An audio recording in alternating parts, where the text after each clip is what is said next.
दोस्तों, एक पढ़ा लिखा सिंगर समझा जाने वाला जो कभी भी स्कूल नहीं गया, कराची के ऐसे इलाके का लड़का जहां हर वक्त गैंग क्राइम्स और वारदातों का खतरा रहता हो, जो अपने गानों में अमन, पीस और मोहब्बत का पैगाम देता है। कराची के इलाके लियारी से ताल्लुक़ रखने वाला एक गरीब लड़का जिसके पास गिटार खरीदने के लिए पैसे भी नहीं थे, वो आज पाकिस्तान का एक अमीर और मशहूर तरीन सिंगर बन के उभरा है। जी हाँ, मैं बात कर रहा हूँ कैफ़ी खलील के बारे में। अस्सलामुअलैकुम, शान अली टीवी में एक बार फिर से आपको खुशामदीद कहते हैं। दोस्तों, कैफ़ी खलील की पैदाइश 2 सितंबर 1996 को कराची के इलाके लियारी में हुई थी और इस वक्त इनकी उम्र 27 साल है। दोस्तों, लियारी कराची का गुंजान तरीन और पसमानदा इलाका समझा जाता है।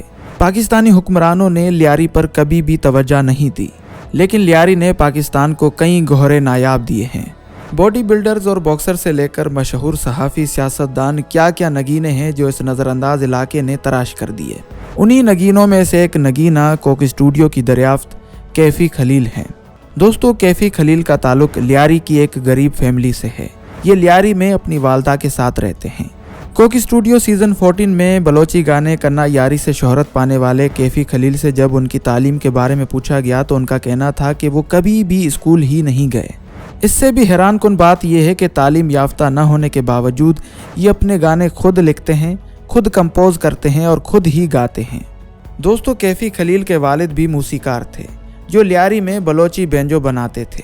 कैफ़ी के बचपने में ही उनके वालिद का इंतकाल हो गया। वालिद के इंतकाल के बाद बहनों की शादी हो गई और भाई रोज़गार के सिलसिले में बैरून मुल्क चले गए। उस वक्त कैफ़ी इंतहाई अकेले हो गए थे और वो वक्त उनके लिए काफ़ी मुश्किल था।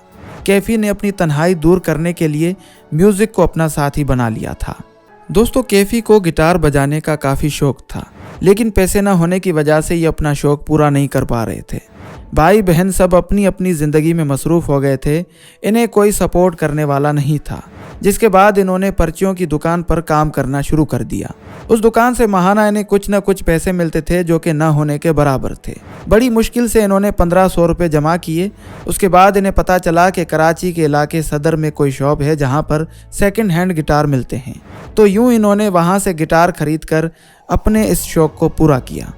दोस्तों, गिटार खरीदने के बाद कैफ़ी खलील को ये पता ही नहीं था कि गिटार बजाना कैसे है और सिंगिंग कैसे करनी है। तो उसके लिए इन्होंने YouTube पर मौजूद गिटार के ट्यूटोरियल्स देखकर गिटार बजाना सीखा और साथ ही साथ सिंगिंग भी YouTube से ही सीखी। उसके बाद किसी दोस्त ने कैफ़ी को मेड स्कूल के बारे में बताया, जहां पर बिल्कुल फ्री में सिंगिंग करना और गिटार बजाना सिखाते हैं। कैफ़ी ने अपने म्यूज़िक में और सिंगिंग में मज़ीद इम्प्रूवमेंट लाने के लिए मेड स्कूल को ज्वाइन किया।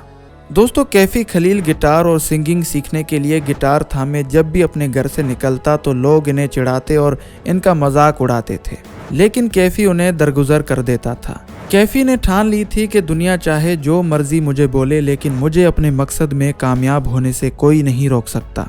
कैफ़ी खलील को म्यूज़िक की दुनिया में कुछ कर दिखाने का जुनून सवार था, लेकिन कैफ़ी को म्यूज़िक की दुनिया में दाखिल होने में बहुत सारी परेशानी और मुश्किलातों का सामना करना पड़ा।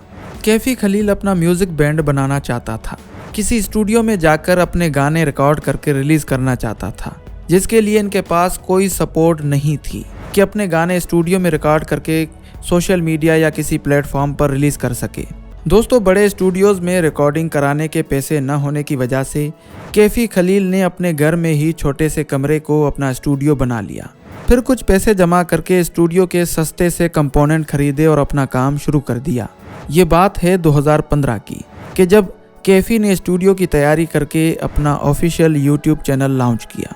उस वक्त कैफ़ी खलील को कोई भी नहीं जानता था, लेकिन कराची के एक मशहूर इदारे IM कराची ने उस वक्त कैफ़ी को बहुत ज़्यादा सपोर्ट किया, मोटिवेट किया और अपने फेस्टिवल्स में परफॉर्म करने के लिए प्लेटफॉर्म दिया। दोस्तों, कैफ़ी ने अपने घर में ही छोटे से कमरे को स्टूडियो बना लिया, वहीं से अपने गाने तैयार करके सोशल मीडिया पर अपलोड करना शुरू कर दिया।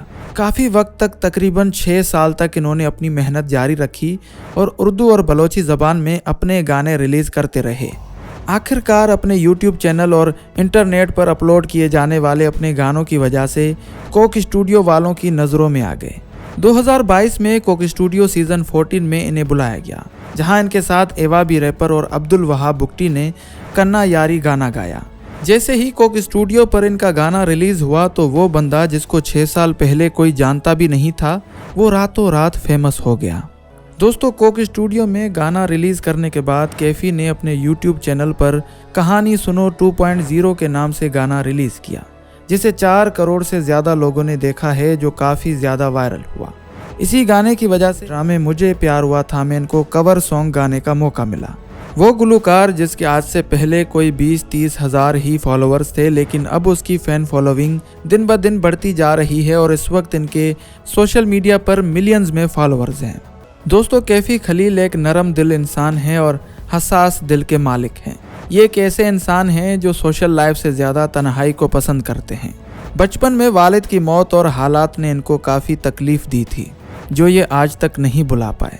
ये जब भी परेशान होते हैं या कोई बात होती है दिल में, तो ये अपने गानों के ज़रिए वो बातें बयान करते हैं। दोस्तों, कैफी खलील इस वक्त पाकिस्तान के उभरते हुए नए स्टार हैं, जो आने वाले वक्त में शायद और भी ड्रामों और फिल्मों के लिए गाने गाएंगे। दोस्तों, कैफी खलील के बारे में आप क्या राय रखते हैं, कमेंट सेक्शन में ज़रूर बताएं। उम्मीद करते हैं कि आपको ये वीडियो ज़रूर पसंद आई होगी। वीडियो पसंद आई हो तो वीडियो को लाइक करें, शेयर करें और चैनल को भी ज़रूर सब्सक्राइब करें।